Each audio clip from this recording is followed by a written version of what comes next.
Howard Gardner, Harvard psychologist, said, "For me, the purpose of education is to enhance understanding.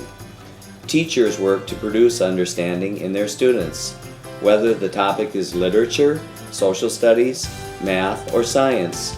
For young people to be literate, the written word needs to bring the world into focus for them. To be literate is to be able to read and write. Additionally, however, it means having or showing extensive knowledge and learning." I'd prefer to work on the computer and not on the handheld, but you want the handheld set up right because you want all your dates in there.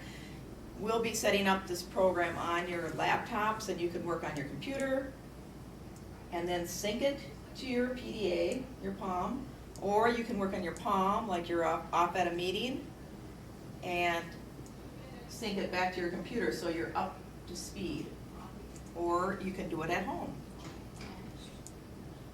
Change the date now too? Yeah.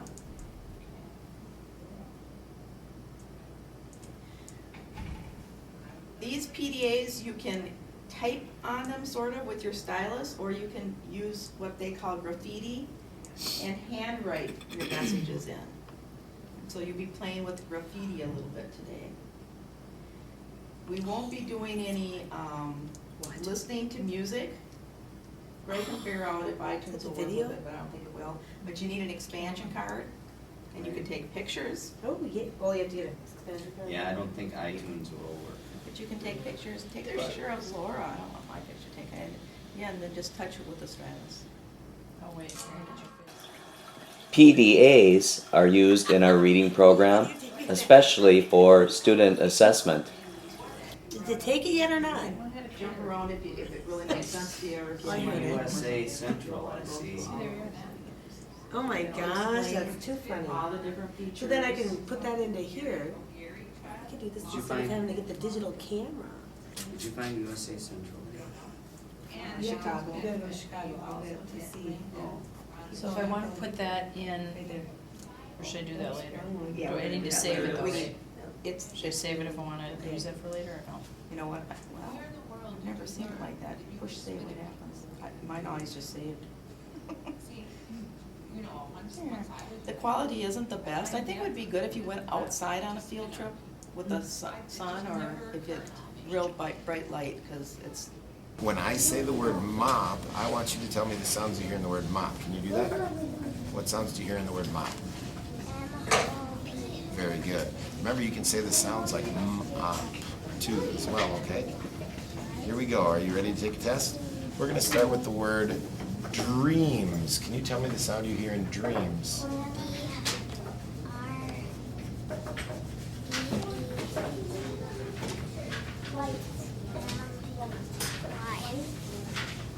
Okay. Next word is year.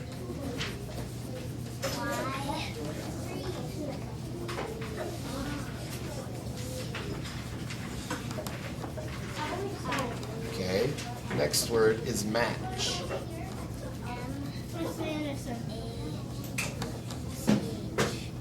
The next word is sir.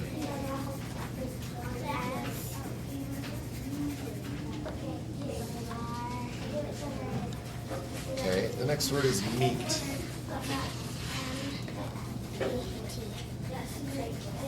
The next word is yours.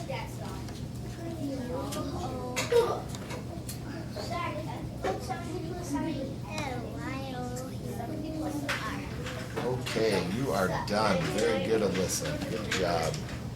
All right, now. We can look at the graph to see her progression and how she's doing. This is the goal we want to. She is at risk, so we're monitoring.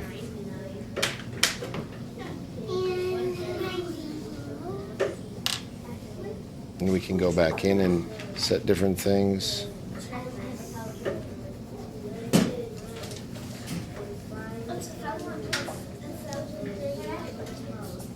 We can probe to see what things she missed during the test.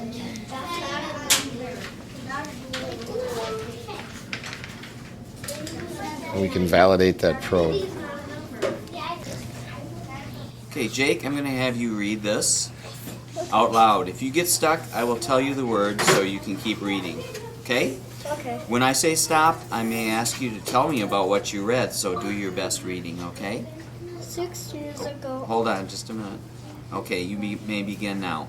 6 years ago, my family grew from 2 people to 4 people, and one day that was the day my sister and I were born. That was good. Oh, everything my mom and dad say we were much more than twice the worth of. We at Unity are very fortunate to have a leveled book room. Here, first grade teacher Jillian Chell selects level books for guided reading instruction.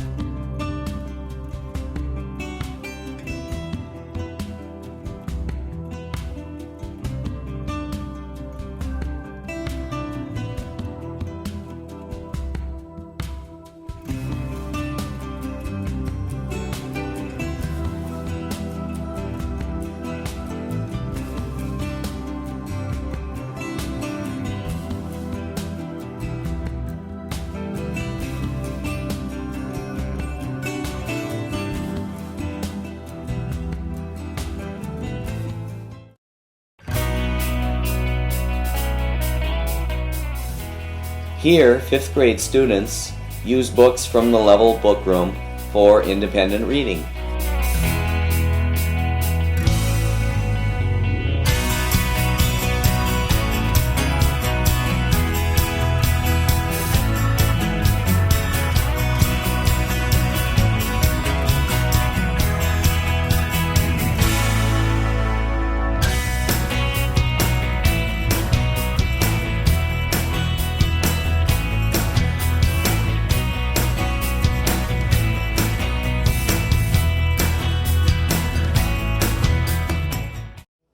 So we had looked at the Brigance, I believe, as an assessment tool.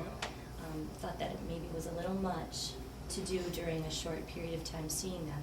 So is there something that we could use other than that, or go off of that and stem from that?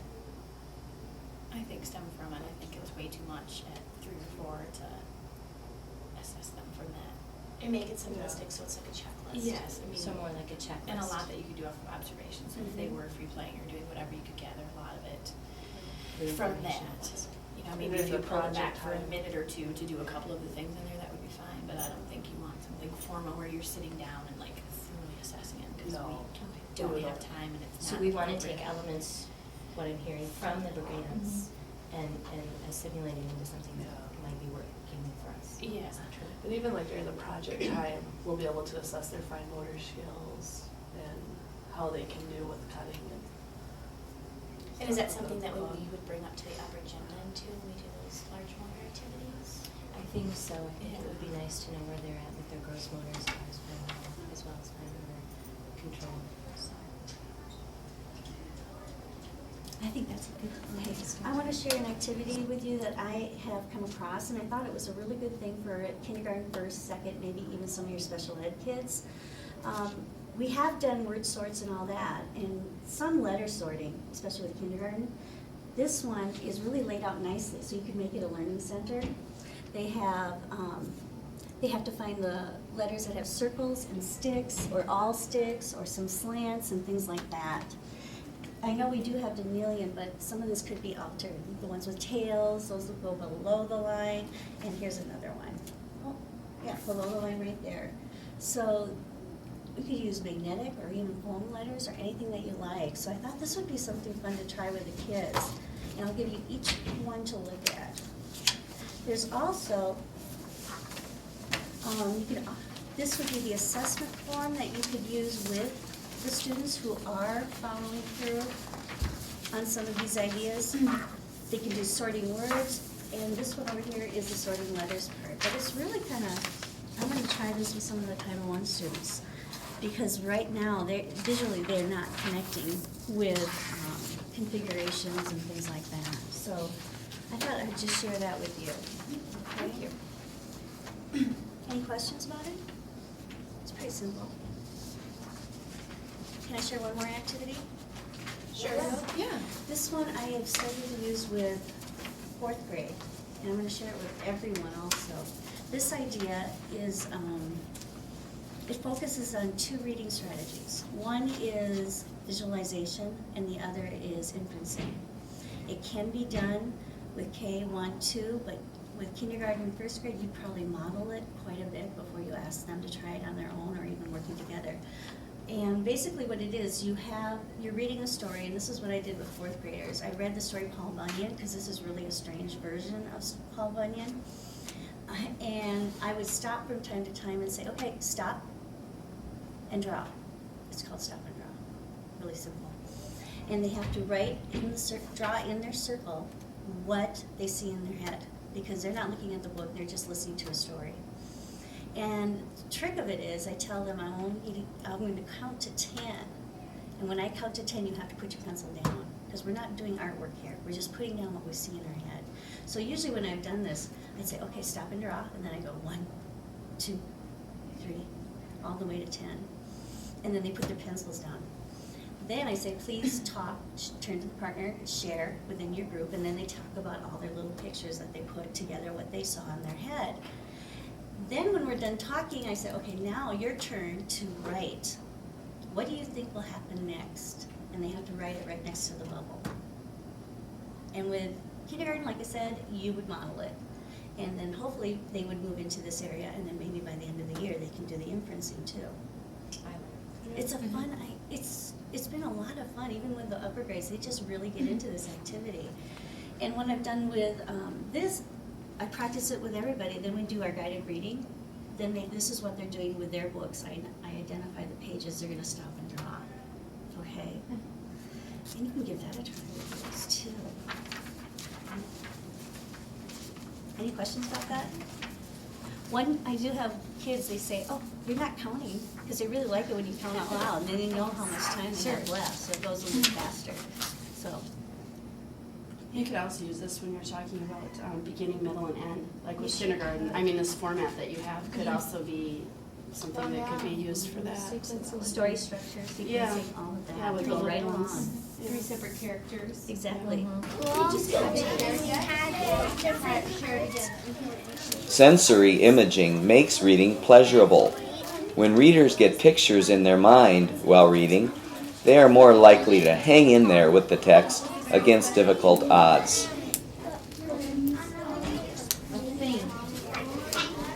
This is my birthday. This is my hat. This is my horse. Can you say anything else about your pictures? What did you make them for? My mom and dad. Good. I made this at home. Great. How about you? Who'd you make yours for?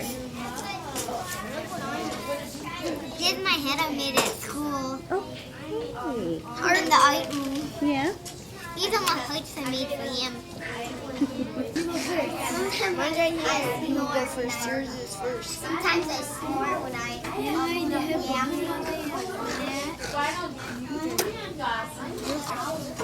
This is for my mom. It's a ball. How about if you share with Jalen, you share with John? To where hard go up. I pounded it into the ground. I pounded a nail into the ground with it, and then it stayed in the ground, and we got to sleep in it. We made a really huge one out of sticks and stuck together, and then we slept in the tent. For months. The sitter never showed up.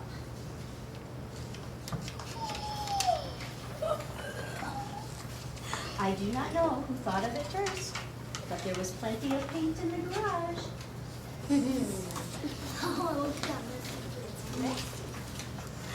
And lots more in the works. Do you need to paint a house?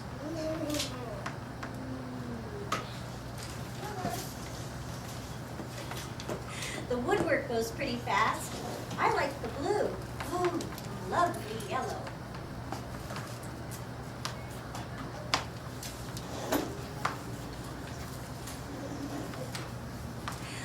Windows are a pain something to do. Nice shade of green. Ooh, that covers well. Listen. If you have something that you can write down on your Post-it, a connection, do it now.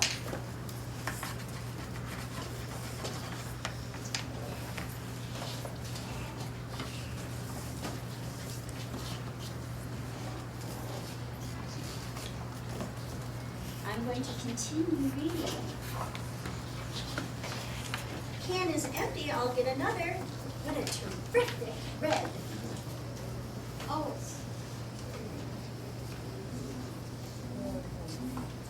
What I see here, I'm going to stop and think. I can make a connection here. Something to do with finger and paints. If you have something like that, you can write it down now.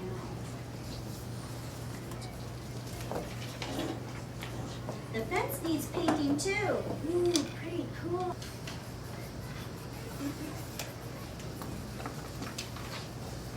All done. Now let's clean up.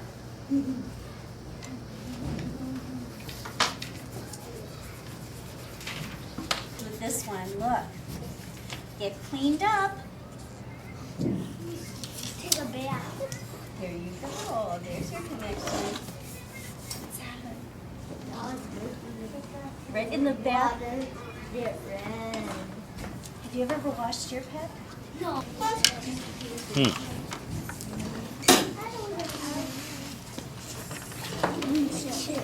and chair. Tell me what you did on both your Post-its. I'm really curious. Tell me about yours. We'll start with you. Tell me about that one.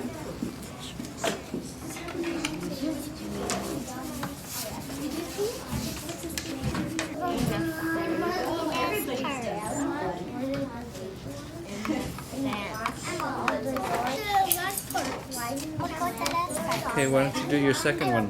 Go ahead.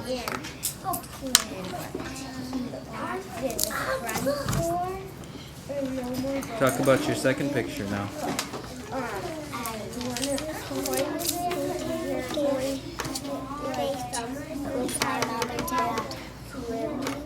Did you hear what she said, Travis? Did you hear what Anna said? I didn't hear it. Could you say it again louder? I was painting the gate with my mom and dad. The gate. And that's a picture of the gate. I see. How about your second picture, Travis? It says on the back Peterson. Is Daisy Comes Home by Jan Brett. And we're lucky because this is actually an autographed book. This is Jan Brett's autographed book. That's a book I want you to read. Before we get started, I want you to go eye to eye, knee to knee, talk about who you think Daisy is and what's going to happen in this story.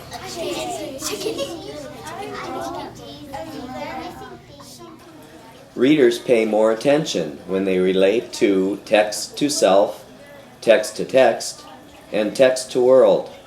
Knowing something about a story's content before reading it gives readers an edge. Here, second grade teacher Linda Jones uses the strategy eye to eye, knee to knee.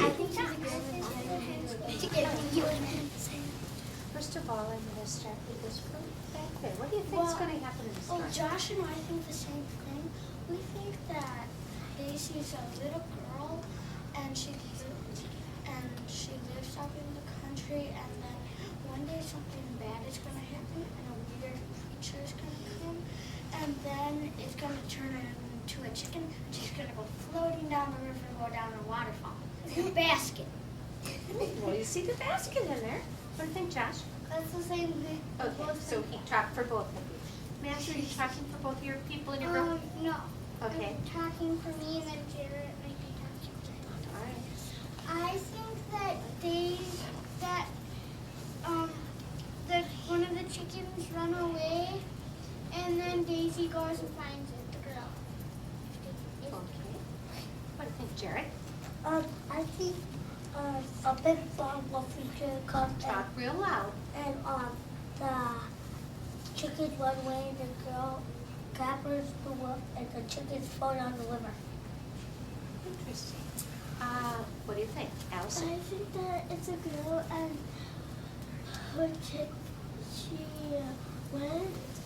she went out in the woods and she found chicken. I think that the chicken's name is Daisy, and the chicken ran away and came back home. All right. You had some, I heard you two doing some interesting, And saying some interesting things. Marcus and I thought of the same thing, that Daisy was going to float home in a basket, and Daisy's the chicken. I'd like to share with you an activity that you can use with fiction, but also with nonfiction. I like this idea. It's called a word puzzle. And it's something I'm going to try in Yvonne's and hopefully your room too. We've done so much with comprehension. We want to focus a little more on vocabulary in the next few times. So take a look at this. I like this idea. It's something where they would do in a group, and they would have to cut apart each of these pieces, and then each student would get 2 of them to fill out. And then they try to put it back together again, but it's all around the same word, so it's like a word theme. Like you pick a word Yes, something, like I said, this could be done even in science or social studies. And I was thinking of the word symbiotic relationship with the article that we're going to be doing with National Geographic. I thought that would be a good one, symbiotic. Someone will say that's not a word, it's a phrase. Exactly. And so what we could do is we could divide these up. They're going to have questions, of course, so I probably would model a word other than the one they're doing, and then have them try that with symbiotic relationship and see how far we can go. But I really draw a picture of the word, an acrostic poem. They could do something like that. It does. And one of the words mean the same thing. Can you act out the word and then find other word parts that have that same physical letter formation, things like that. So it would be interesting to try with something that is so scientific and bring it down to something that they can relate to. So you're talking about in this, as you do this puzzle piece thing, that's for the one word, all these sections, right? Exactly. So then when they're done and it says each member moves to another group and takes their pieces to form a new puzzle at another table, is that meaning that they're going to look at somebody else's work and do it and then put it together that way? It can be. Well, that's his variation. That dream, do you think it's possible that because he had that dream, that maybe that inspired him after, you know how you have really bad dreams and it just freaks you out and it makes you think, oh my gosh, and I hope that never happens and I never want to experience that. Do you think it's possible that the dream, as bad as it was, it inspired him in a way? Because he wanted to make sure that it didn't come true because he knew how bad it felt in a dream? Yeah, I think the dream mattered. So you think it did matter? Premonition. And you think it was like a premonition? What do you mean by that? Well, sometimes you see things in your dreams that sometimes come true. Yeah. You see again, like that one guy said that deja vu. Like that one that he had the dream that Michael was gonna drown her, and then that one guy said, "I'm not going out and I'll phone people," or "I'm going to go." And that guy was wondering if it was safe or not. And it all tied back to that. And I think the person who wrote this story, that was their intent. Just giving you all these little clues about what was happening before they got on their trip. And now you're reflecting back to that. And you're understanding, she was trying to tell us something here. Right, and remember when we first started looking at this story, how we saw the picture of the cooler with the people next to it? Didn't that make you wonder right away, why would they have a picture with the cooler? Well, they called it an ice chest thing, which was interesting because then you had to focus on the word cooler throughout the story. Wasn't it 6 feet That's a long cooler, it's 5 feet. 6 feet, 6 feet long and Is that what it was?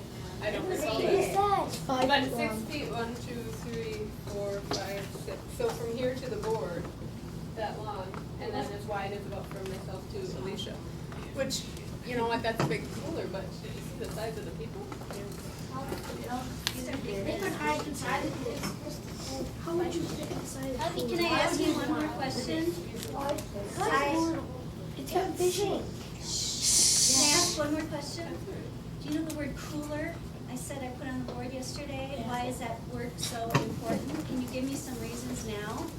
Because, you know, when I read the end of this story, I got chills when I read that last paragraph. Justin, was one thing that you would say was so important about cooler? A boat called In the Cooler Saved Your Life. I know, I thought that was amazing. The boat was called In the Cooler. What else?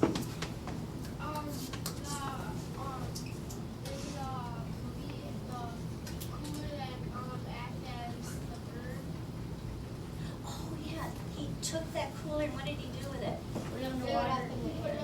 He threw it up. And he was hoping what from that?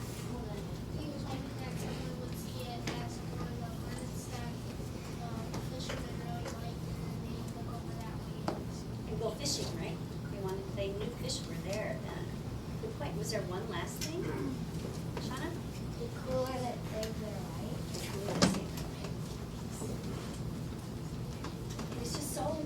It was just so amazing when I read that paragraph and I saw all these connections come together. It really made the article for me much more interesting. And plus, it was a true story. For the word, and the word was symbiotic relationship. And I drew a picture of a bird on a deer picking off bugs and wood ticks. Because? Because that's how the bird helps the deer out.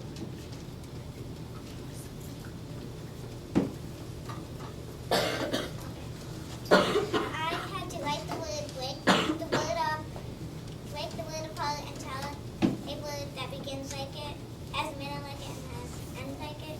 Symbiotic begins like the word simple. Relationship has a middle like the word relate. Ship ends like the word cap. The word relation ends with education. And I had to do what word reminds you of symbiotic relationship. And I think the word simple and relation reminds me of it because it kind of sounds alike. And I had to, for the word symbiotic relationship, I had to draw pictures for the words. And I drew animals in the letters, Okay, this is what Joni helped my reading class do. First, we gave the kids some background information on steroids and what they do to you that they'd actually gotten in health class. Oh yeah, Shirley gave us that, didn't she? Yep. And then they read the article, and it was very high interest for them. And I ended up giving them 2 questions, and then they have to come up with 2 questions on their own, just anything that they wonder about with the article. Teacher made.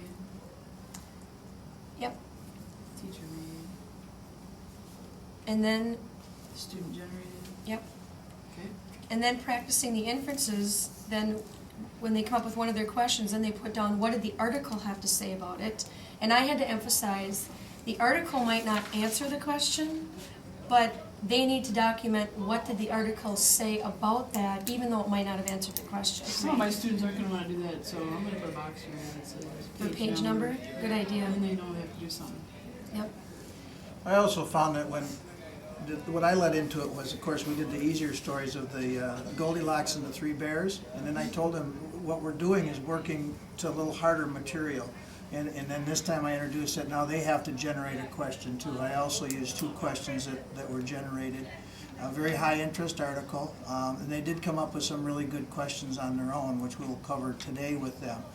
But again, what mine struggled with was that the opinion is based on the question. Because some of mine were just coming up with opinions based on the article, not centered on the question. So I said, make sure when you write your opinion, the I say part on the chart, that it's the opinion on the question. Right. And that was one of the biggest hurdles that I found I had to get over. And sometimes what they put in this box ends up being the same here. Because sometimes their opinion is they're already making an inference. Yes. So did you give them these questions ahead of time, or did you read I everything gave first? them, I had read it first and gave them 2 of my questions, and then they're actually not done yet. They're filling in the rest of the chart. And then they have to come up with 2 I wonder questions on their own. What I really like about this is they take the it says and I say and put them together to make that final interest. When we did Inference, Goldilocks, excuse me. they got that right away. They What did. happened to Yeah. 820? 1, 2, yeah. Okay. Yep. Welcome, Dan.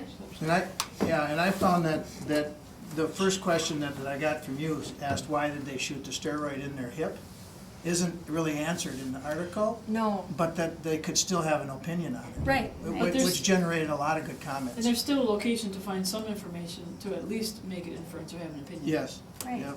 Right, because didn't the article say he injected it in his hip for 5 weeks or something? Yeah. So that's what it says, even That's though what it you doesn't put. answer it. Right. And then Right. sometimes my kid's opinion is the same as, their guesses as to why he would inject steroids in his hip. So there are a lot of vocabulary words in here that they didn't know. A few. Just a couple. That one that is like the protein shake. What is that? Oh, carotene? That's it. Creatine. Creatine. I guess Yep. kerotine's still That one's a good example of carotene. how the text might not answer the question. Because one of their questions might be, what is creatine? The text doesn't tell you, but it puts creatine and protein shakes in the same sentence.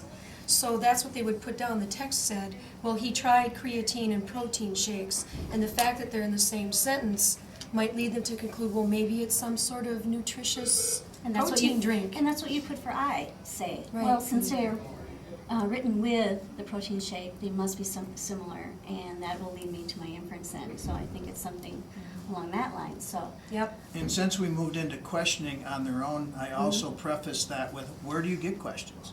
So I said, do any of you have any questions now? I used the word steroid. You've not seen the article. You've not read it. You know nothing. Do you have anything going through your head right now? And somebody said something like, I wonder where they get it.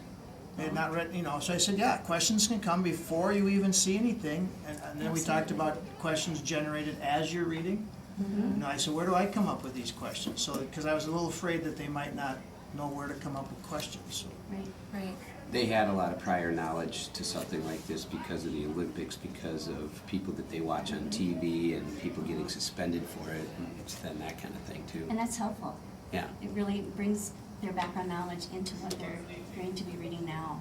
Right. And almost all of them have had it in Shirley Wilson's health class. Right.